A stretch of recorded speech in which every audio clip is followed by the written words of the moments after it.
आम तौर पर आप बहुत सारी ऐसी खबरें देखते होंगे जिसे देखकर आपको अपने आप में सोचना पड़ता होगा। इस बार अब जीजा से सालों को भी डर लगने लगी है। एक ऐसी घटना गोपालगंज में हो गई है जिसे सुनकर आप भी सोचने पर मजबूर हो जाएंगे। नमस्कार, मेरा नाम अयाज है और आप गोपालगंज दर्शन देख रहे हैं। आमतौर पर आपने देखा, ब्लू ड्रम वाली घटना को देखा या फिर अन्य ऐसे कई घटनाएं जो होती रही हैं वो आप लगातार देख रहे हैं। हाल में भी एक घटना हुआ है, उसे भी आपने देखा है, समझा है कि किस तरह से पत्नियां जो हैं पति को मरवा दे रही हैं। लेकिन इस बार गोपालगंज में जो हुआ है वो बड़ा अजीब तरह का मामला है। आपने देखा होगा कि साला और बहनोई का रिश्ता बड़ा ही बेहतर होता है, बड़ा जुड़ाव होता है दोनों लोगों में, एक दूसरे की बात दोनों लोग मानते हैं और बड़ा प्यार से साला और जीजा का रिश्ता चलता है। लेकिन इसी को तार तार कर दिया है गोपालगंज में एक जीजा ने। दरअसल यह पूरा मामला तब हुआ जब जो महिला थी, यानी उसका और पति पत्नी का जो है विवाद चल रहा था। पति हमेशा अपनी पत्नी को प्रताड़ित करता था। पत्नी ने अपने घर वालों को फ़ोन किया और बुलाया, जिसमें उसका भाई और उसके चाचा दोनों लोग उसके घर जाते हैं। वहाँ जाने के बाद जो है बातचीत होती है। बातचीत इतनी बढ़ जाती है कि जीजा को गुस्सा आ जाता है और अपने साला पर ही चाकू से वार कर देता है। साला को इलाज के लिए अस्पताल में ले जाया जाता है, जहां पर उसकी मौत हो जाती है। यह पूरा मामला गोपालगंज जिले के सिधवलिया थाना के जलालपुर गांव की है, जहां पर धर्म परसा के रितेश राम जो है, उनकी बहन की शादी जो है उनसे शैलेश राम से हुई थी और हमेशा से ही विवाद चल रहा था, जो कि रितेश कुमार राम जो है अपनी बहन के इस विवाद को ख़त्म करने के लिए जीजा के पास गए हुए थे। तभी यह विवाद बढ़ गया और जीजा ने चाकू से हमला कर दिया, जिसके बाद उसकी मौत हो गई।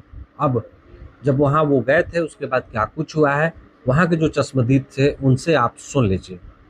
भाई के पास फ़ोन किया, जब उसका ऐसा ऐसा बात है, उसका जे तुम्हारा जीजा हमसे लड़ाई कर रहे हैं, आ जाओ। अब ये गए, दो चार गांव वाले वहाँ पे खड़े हो गए, लेडीज वेडीज सब। बोले जब उसका जे अब छुड़ाने लगा, जब उसका आप छोड़ दीजिए, मैंने गाला गलौज होने लगा। अब ये खींचने तानने में सब हो गया। वो आया साला, चाकू मार कर हत्या कर दिया। कौन चाकू मारा है? उसका बहनोई शैलेश राम। अरे उसका रितेश का बहन का शादी हुआ था जलालपुर। अपने वो जीजा ने उसको बहन को मारा, तो फ़ोन किया लो जब मार रहा थे, साला गया उसको घर गया तो वो जाकर पूछा तो वो गाली देते ही गला, तो भी गाली दे दिया। गाली दिया, वो धक्का लगा के बाहर के, मैं भी था साथ में, उसको हटा दिया लड़के को। उसको समझाया, छोड़ो कोई बात नहीं, कल मुखिया सरपंच आएगा तो समझा लेंगे। तब तक वो गया घर में आया, उसको अलग किया। जब तक वो चाकू ले आया, धीरे से आग के बस सीने में मार दिया। एक बार चाचा बोला, उसके बाद बेहोश हो गया लड़का। मौके पर ही मौत हो गई। हाँ, थोड़ा बोली बंद हो गया तो समझे मौत बंद। तो आपने वहां गए चश्मदीदों को सुन लिया, वो लोग वहां मौजूद थे, उनके सामने इस घटना को अंजाम दिया गया। हालांकि सिधवलिया थाने की पुलिस को जैसे ही सूचना मिली, तुरंत पहुंचकर जीजा शैलेश कुमार राम को गिरफ्तार कर लिया है। गिरफ्तार करने के बाद उसे न्यायिक हिरासत में भेज दिया गया है। उनके पास से जो है चाकू और जो अन्य सामग्री था वो जब्त कर लिया गया है। उस पूरे मामले पर जो सदर SDPO 2 जो है, उन्होंने बयान दिया है, क्या कुछ कह रहे हैं उनको भी आप सुन लीजिए। को सिधवलिया क्षेत्र अंतर्गत ग्राम जलालपुर में घरेलू विवाद के चलते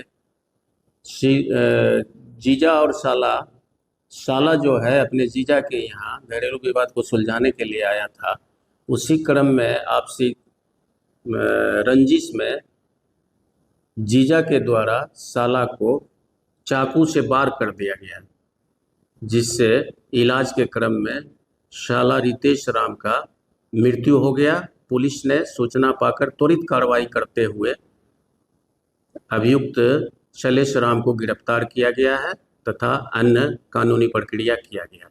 तो देखिए, इस तरह के अलग अलग मामलों को आपने देखा होगा, लेकिन इस बार जो मामला आया है थोड़ा हटके है और ये गोपालगंज है। गोपालगंज में इस तरह का मामला होते रहता है। आमतौर पर कई ऐसे अलग अलग मामलों को आप गोपालगंज से सुनते आए, लेकिन जीजा ने साले की हत्या कर दी, ये भी अपने आप में एक अजीब व गरीब मामला है। तो चलिए, अगर आप खबर लगातार हमारे चैनल पर देख रहे हो तो बहुत धन्यवाद। अगर यूट्यूब पर आप नए हो तो हमारे चैनल को ज़रूर सब्सक्राइब कर लीजिएगा। फेसबुक पर देख रहे होंगे तो हमें कमेंट ज़रूर करिएगा, इस वीडियो को शेयर करिएगा ताकि हर किसी तक इस बात की जानकारी पहुंचे। और अच्छी खबरों के लिए, गोपालगंज की खबरों के लिए हमारे साथ आप जुड़े रहें। हम कोशिश करेंगे कि बेहतर खबरों को आप तक पहुंचाएं। लाइक, शेयर, सब्सक्राइब ज़रूर करें। धन्यवाद।